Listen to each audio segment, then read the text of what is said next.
함께 말씀을 나누도록 하겠습니다. 신명기 이 내용은 모세가 이스라엘 백성들을 모압 평지 앞에서 하나님의 말씀을 전하는 내용입니다. 모압 평지가 어디냐 다 모르셔도 되고요. 어쨌든 요단강 앞이다 생각하시면 됩니다. 그러니까 이제 40년의 광야 세월을 다 마치고 이제 마지막 요단강을 건너기 직전에 모세가 그 백성들 앞에서 하는 이야기입니다. 그런데 모세는 이 백성들 앞에 무슨 이야기를 하냐면 이 요단 건너 가나안 땅을 이렇게 묘사를 합니다. 8절 말씀을 보면 젖과 꿀이 흐르는 땅이라고 하는 그런 표현을 쓰죠. 이 모세는 하나님께 소개받을 때에도 젖과 꿀이 흐르는 땅으로 소개를 받았고요. 이제 그는 이 모압 평지에서 젖과 꿀이 흐르는 땅을 이제 그 백성들에게 소개를 해주죠. 참 재미있는 것은 모세는 소개만 하고 그 땅에는 들어가지 못한다라고 하는 것이죠. 자, 그러면 모세가 소개하는 젖과 꿀이 흐르는 땅이 도대체 어떤 땅인지 그 땅을 우리가 살펴보면서 교회와 접목시켜서 우리 강남중앙교회가 어떤 교회가 되어져야 되는가 세 가지 측면에서 살펴보도록 하겠습니다. 첫 번째는 교회는 하나님이 선택하셔서 그 백성과 함께하는 곳이라는 것입니다. 지금 제가 두 가지를 말했습니다. 선택과 하나님의 함께하심이라고 하는 것이에요. 모세가 호렙산에서 받은 하나님의 약속이 있습니다. 여러분 잘 아는 대로 모세가 정말 그가 선지자의 열정이 불붙어가지고 나 아니면 안 됩니다. 그런 마음으로 그가 선지자 역할을 감당한 게 아니죠. 어느 날 그가 목동으로 있다가 양을 치면서 호렙이라고 하는 산에서 양을 치고 있었는데 신기한 광경이 벌어지고 있는 거죠. 불명이 떨기나무에 불이 붙었는데 불이 꺼지지 않는 거죠. 불이 꺼질 것 같은데 불이 안 꺼져요. 도대체 이게 무슨 조항가 싶어서 여러분 성경은 그겁니다. 모세가 마음에 선지자로 작정한 것이 아니라 불구경 갔다가 하나님 앞에 붙들려서 선지자로 세워지는 것이죠. 그럴 때 하나님께서 모세에게 이렇게 말씀하십니다. 아름답고 광대한 땅, 젖과 꿀이 흐르는 땅으로 이 애굽에서 고통당하는 그 백성을 인도하라라고 하는 거죠. 자, 아름답고 광대한 땅, 그리고 젖과 꿀이 흐르는 땅이라 이렇게 소개를 하는데요. 자, 이것이 어떤 면에서는 그림의 떡이 될 수 있어요. 왜 그러냐면 애굽에서 노예 생활하는 사람들에게는 자기 것이 없어요. 모든 것은 다 누구 것이겠습니까? 이 애굽에 있는 모든 것은 다 바로의 것이에요. 자기 것이라고 말할 게 하나도 없어요. 젖과 꿀이 흐르면 뭐합니까? 집안에 황금 송아지가 돌아다니면 뭐합니까? 내 것이 아니면 다 그림의 떡 아니겠습니까? 자, 그러면 이 젖과 꿀이 흐른다라고 하는 것이 도대체 어떤 의미냐라고 하는 거예요. 욥기서를 보면 그 젖과 꿀이 흐르는 땅은 의인에게 주어진 땅임을 보여주고 있습니다. 욥기 20장 17절 말씀에 사악한 자는 꿀과 엉긴 젖이 흐르는 강을 보지 못할 것이다. 그러니까 사악한 사람, 악한 사람은 젖과 꿀이 흐르는 그 땅을 얻지 못한다라고 하는 거죠. 그러면 조금 더 생각하면 어떤 사람에게 젖과 꿀이 흐르는 땅이 주어지느냐? 단순히 노예에서 자유인이 되어서 얻는 것이냐? 그렇지 않다라고 하는 것이죠. 하나님의 은총으로 의인이 된 사람, 그 의인들에게 주어지는 것이 바로 젖과 꿀이 흐르는 땅이다라고 하는 것을 보여주죠. 그러면 그들이 어떻게 의인이 되어집니까? 애굽에서 노예 생활하는 사람들이 도대체 어떻게 살았길래 의인이 되어집니까? 그들 때문에 의인이 아니에요. 그들의 조상이었던 아브라함 때문에 그렇습니다. 아브라함이 어떤 사람입니까? 하나님 말씀을 의심하지 않고 믿었을 때에 하나님께서 이를 그의 의로 여기셨다라고 하는 것이죠. 하나님이 아브라함을 의인으로 하나님께서 인정하셨습니다. 믿음의 사람으로 하나님이 인정하셨습니다. 그래서 아브라함의 후손을 의인의 후손이다, 그렇게 소개를 하게 되어지는 것이죠. 사람이 이 젖과 꿀이 흐르는 땅은 그러면 사람이 먹고 살기 좋은 땅인가? 인간적인 눈으로 살펴보면요, 그렇게 좋은 땅은 아닌 것 같아요. 어찌 보면 비도 그렇게 많이 내리는 것도 아니고 우리나라가 차라리 더 살기 좋은 땅이면 땅이었지 이 가나안 땅이 그렇게 좋은 땅이라고 말하기 어려울 것 같아요. 인간적인 눈으로 보면요. 왜냐하면 젖과 꿀이 흐르는 땅을 지상 낙원으로 생각을 하게 되어지면 어떻습니까? 어떤 면에서는 조금 지상 낙원이라고 말하기에는 좀 부족하지 않나라고 하는 생각이 드는 거죠. 특별히 10절과 11절 말씀을 보면요, 애굽 땅과 비교를 해서 그 땅이 어떤 땅인지를 소개를 하고 있습니다. 10절 말씀 보세요. 내가 들어가 차지하려는 땅은 내가 나온 애굽 땅과 같지 아니하니, 애굽 땅과는 전혀 다르다라고 하는 것이죠.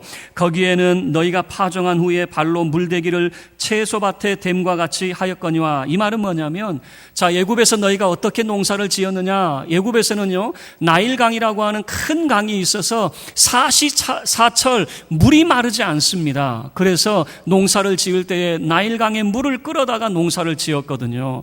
자, 애굽에서는 그렇게 했다 그 말입니다. 자, 그러나 11절에서는 너희가 들어갈 젖과 꿀이 흐르는 그 땅은 다르다 그 말이에요. 11절입니다. 함께 읽겠습니다. 11절 시작. 너희가 건너가서 차지할 땅은 산과 골짜기가 있어서 하늘에서 내리는 비를 흡수하는 땅. 자, 비를 흡수하는 땅이라고 하는 것은 사시사철 물이 흐르는 그런 땅이 아니다라고 하는 것을 보여주는 거죠. 그래서 젖과 꿀이 흐르는 땅은 단순히 지상 낙원을 말하는 것이 아니라 농사법이 다르다라고 하는 것을 보여주는 것이죠. 애굽에서는 사시사철 흐르는 나일강 물을 끌어다가 농사를 지었다면은 이제 젖과 꿀이 흐르는 그 땅에 들어가게 되어지면은 새로운 농사법이 이제 주어질 것이다라고 하는 것을 보여주는 거죠. 그런데 많은 사람들은 이 젖과 꿀이라고 하는 것 때문에 오해를 하게 되어집니다. 아, 일하지 않아도 내가 놀고 먹을 수 있겠구나. 일하지 않아도 살 수 있겠구나. 여러분, 절대 그런 표현이 아니에요. 농사법이 다르다는 말이지. 일하지 않아도 놀 수 있다는 것이 아니에요. 그래서 젖과 꿀이 흐르는 땅, 천국에 대한 오해도 뭡니까? 이 땅에서는 우리가 고통을 많이 받았으니까 천국 가면은 이제 고생 안 하겠지, 고생 끝, 행복 시작이겠지. 그런 생각을 하는 거예요. 천국 가면 이제는 이제는 일하지도 않고 나는 놀기만 할 거야. 이런 생각을 하는 분들이 있어요. 자, 젖과 꿀이 흐르는 땅이 갖는 의미가 뭐냐 그 말이에요. 젖과 꿀이 흐르는 땅, 그 첫 번째 의미는 선택이라고 하는 것입니다. 하나님이 선택하셨다라고 하는 것입니다. 그 백성에게 보상으로 주어진 것이 아니라 약속으로 주어졌다는 사실을 기억을 하셔야 돼요. 너 여기서 고생 많이 했지, 그러니까 여기에서 마음껏 누려, 그런 의미가 아니라는 거예요. 그런 보상적 차원이 아니라는 거예요. 하나님께서 아브라함과 약속을 하셨어요. 그 약속대로 그의 후손들에게 살 수 있는 하나님이 선택하신 그 땅, 하나님이 정하여 주신 그 땅, 그게 바로 젖과 꿀이 흐르는 땅이라고 하는 말 속에 담겨져 있다라고 하는 것입니다. 그래서 여러분, 교회도 마찬가지입니다. 교회는 예수 그리스도의 약속대로 믿는 자에게 천국이 약속되어져 있어요. 많은 사람들이 내가 이 땅에서 고생했기 때문에, 내가 예수 믿었기 때문에 천국에 가면 하나님이 내게 보상해 주겠지, 보상적 측면이라기보다는 약속의 의미입니다. 무슨 약속입니까? 믿는 자, 영접하는 자, 그는 곧 하나님의 자녀 되어지고 하나님의 나라를 유업으로 받는 상속자가 되어진다라고 하는 것이죠. 그래서 여러분, 이 젖과 꿀이 흐른다라고 하는 것은 하나님의 선택적, 그러니까 지상 낙원의 의미라기보다는 하나님이 선택하시고 정하여 주셨는데 누구를 위하여? 그의 백성을 위하여 선택해 주신 것이다 라고 하는 것이고, 두 번째 의미는 하나님이 함께 하심의 의미가 있는 것입니다. 하나님이 선택하신 곳에 단순히 선택만 했느냐? 그렇지 않다는 거예요. 하나님이 그들과 함께 거하기를 기뻐하셨다라고 하는 것입니다. 이것을 우리는 임마누엘이라고 하는 말로 소개를 하게 되어지는 거죠. 하나님이 우리 모임 중에 임하셔서 함께 거하고 계십니다라고 하는 거예요. 그 땅이 좋아서 천국이 아닙니다. 사람이 좋아서 천국이 아닙니다. 하나님이 정하신 그곳에 하나님이 계시기 때문에 천국이 되어진 줄로 믿습니다. 여러분, 기억하셔요. 교회라고 하는 것은 건물이 위대해서도 아닙니다. 사람이 많아서도 아닙니다. 사람이 좋아서도 아닙니다. 하나님이 그곳에 정하시고 그곳에 머물고 계시기 때문에 교회가 되어지는 것이고, 하나님이 이곳에 우리와 함께 계시기 때문에 교회로서의 의미를 갖게 되어진다는 것이에요. 그래서 교회의 첫 번째 의미는 하나님이 정하시고 하나님이 그의 백성과 함께 하신다라고 하는 것이죠. 두 번째 의미는 교회는 업적이 아닌 하나님 말씀에 순종해야 된다라고 하는 것이에요. 인류는 어떤 의미에서 업적 쌓기에 너무나도 분주합니다. 홍수 이후에 노아의 후손을 보셔요. 그들은 시날 평지에 모여들었습니다. 그리고 모든 인류가 살 수 있는 거대 도시를 만들기 시작을 했습니다. 우리는 바벨탑, 그러니까 탑만 쌓았다고 생각하는데 그렇지 않아요. 그들은 거대한 도시, 모든 인류가 함께 모여 살 수 있는 그런 도시를 건설하고 있었습니다. 그리고 그들의 이름을 내기 위해서 탑을 쌓았는데 그 탑이 바벨탑이라고 하는 것으로 알려져 있는 것이죠. 인류는 그래요. 자기 업적을 쌓으려고 그래요. 거대한 도시를 만듭니다. 정말 자기 업적을 알리기 위해서 높은 탑을 쌓으려고 합니다. 애굽은 어떻습니까? 애굽도 거대한 도시를 건설하려고 했습니다. 그리고 바로는 자기 자신을 스스로를 살아있는 신이라 그렇게 명하게 되어지고 살아있는 신으로 살고자 했던 사람이 애굽의 바로라고 하는 사람이었어요. 그러면 하나님께서 그 백성에게 업적을 쌓으라고 명령하셨는가? 우리가 믿음의 조상인 세 사람을 살펴보므로 생각해 보기를 원합니다. 먼저 아브라함의 경우를 보세요.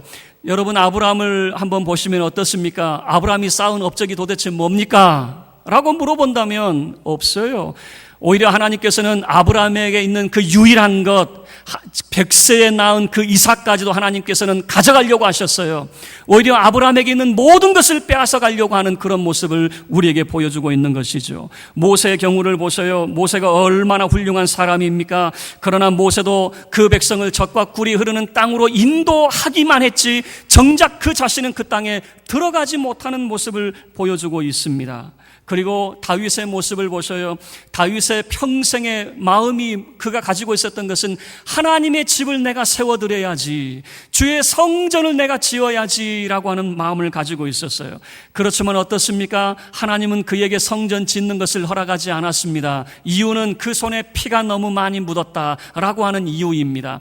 그래서 하나님께서는 다윗에게 성전을 지을 수 있는 설계도까지 다 주셨고 성전을 지을 수 있는 모든 준비를 다 하게 하셨어요. 그러나 그는 성전을 짓지 못하고 그의 아들 솔로몬을 통해서 성전을 짓게 되어지는 것이죠.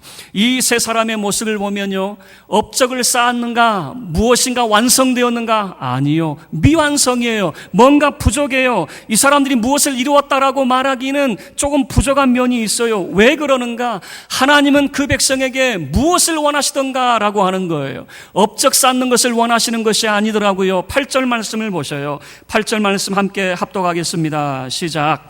그러므로 너희는 내가 오늘 너희에게 명하는 모든 명령을 지키라. 그리하면 너희가 강성할 것이요 너희가 건너가 차지할 땅에 들어가서 그것을 차지할 것이며. 하나님이 무엇을 명하고 계시느냐 그 말이에요. 무엇을 명령하고 계시느냐? 너희에게 명하는 모든 명령을 지켜라 라고 하는 거예요. 업적을 쌓아라가 아닙니다. 하나님께서 원하시는 것은 내가 너희에게 명령한 그 모든 명령을 따라라 그 말입니다. 말씀에 순종하는 삶을 살아라 라고 하는 것이 하나님이 그의 백성에게 유일하게 요구하고 계신 것이다 라고 하는 것을 보여주고 있는 거죠. 그 말씀대로 살아갈 때에 8절과 9절 말씀을 보면 세 가지 약속이 주어집니다. 너희가 강성하게 되어진대요. 그 땅을 차지하게 되어진다요. 그 땅에서 장구하게 되어진대요. 하나님의 약속의 땅, 젖과 꿀이 흐르는 그 땅에서 영원히 살 수 있다는 겁니다. 그러나 말씀에 불순종하게 되어지면 어떻게 되어집니까? 반대로 생각해 보면 되겠죠. 너희가 말씀대로 살지 아니하면 약해질 것이다. 약해질 뿐만 아니라 어떻게 되어집니까? 그 땅에서 쫓겨나게 되어질 것이다 라고 하는 거예요. 그러면 말씀에 불순종한 그 모습을 보셔요. 이 이스라엘이라고 하는 나라가 우상숭배가 만연하게 되어졌습니다. 우상숭배하게 되어질 때에 바벨론이라고 하는 나라의 침공을 받게 되어지고 이스라엘이라고 하는 나라는 완전히 폐허가 되어지고 하나님의 성전도 완전히 무너지게 되어졌습니다. 또 예수님 시대를 여러분 생각을 해보셔요. 그 당시에 정말 예수님이 얼마나 옳은 의인이었습니까? 그러나 이 예수님을 죄 있는 자로 정하여서 십자가에 못 박게 되어졌습니다. 그럴 때 어떤 일이 벌어집니까? 헤롯이라고 하는 사람이 성전을 얼마나 웅장하고 아름답게 지어놨는지 몰라요. 성전이 어마어마한 그런 성전이었습니다. 그러나 그 성전이 어떻게 되어집니까? 돌 위에 돌 하나 남지 아니하고 완전히 무너지는 모습을 보게 되어지는 거예요. 성전이 무너졌는데 회복이 못 되었습니다. 오늘을 살아가는 지금까지 성전이 회복이 되지 못했습니다. 여러분 기억하셔요. 하나님 말씀대로 살아갈 때에 너희가 강성하고 젖과 꿀이 흐르는 그 땅을 차지하고 장구하게 되어지는 거예요. 그러나 말씀에 불순종하게 되어지면 오늘날 역사가 보여주게 되는 것이죠. 우상 숭배하게 되어질 때에 쫓겨납니다. 성전도 폐허가 되어지는 것을 보여주고 있는 것이죠. 여러분, 교회는 업적이 아닌 말씀에 순종하는 공동체가 되어야 합니다. 하나님은 그 백성에게 업적을 요구하지 않았습니다. 그 백성과 함께 살기를 원하시는 그 하나님께서는 그 백성이 하나님을 모신 자로서 말씀에 순종하며 살기를 원하셨다라고 하는 것입니다. 셋째로, 교회는 하나님이 돌보시는 곳이다라고 하는 것을 기억을 해야 됩니다. 12절 말씀 우리 함께 합독하도록 하겠습니다. 12절입니다. 시작.